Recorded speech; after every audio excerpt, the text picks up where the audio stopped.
வணக்கம் நண்பர்களே.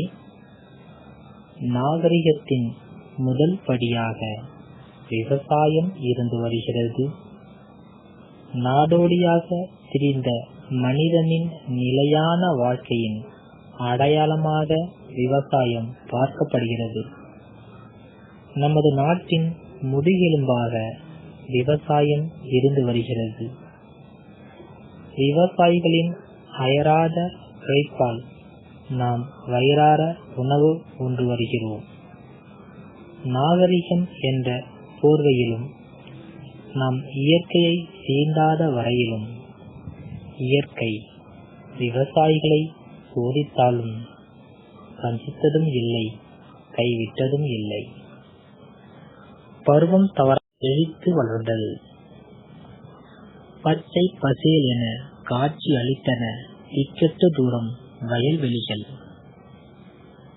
நாகரிகம் மக்கள் தொகை பெருக்கத்தாலும் விவசாய நிலங்களையும் காடுகளையும் இயற்கை வளத்தையும் அழித்தொழித்தோ, காங்கிரீட் காடுகளுக்கு புத்துயிர் கொடுத்தோ, இயற்கையை சீண்டி பார்ப்பதால் விவசாயிகளை வஞ்சிக்கிறது இயற்கை. பொன் விளைந்த பூமி இன்று தொட்டல் காடுகளாய் மழைக்காக ஏங்கும் நிலை விவசாயிகளுக்கு. விவசாயிகளுடன் சேர்த்து நிலமும் இயங்குகிறது மழைக்காக.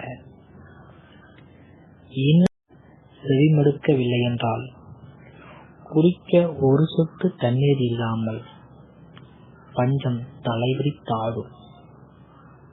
புராதன சின்னங்களைப் போல் விவசாயமும் இயற்கையின் கொடையான நினைவு சின்னங்களாக மாறும். நாம் ஒருவேளை உணவிற்காக கையேந்தும் நிலை ஏற்படும். விழித்தெழு தமிழா, விழித்தெழு. விவசாயத்தை காத்திட விழித்தெழு. விழிப்புணர்வுக்காக உங்கள்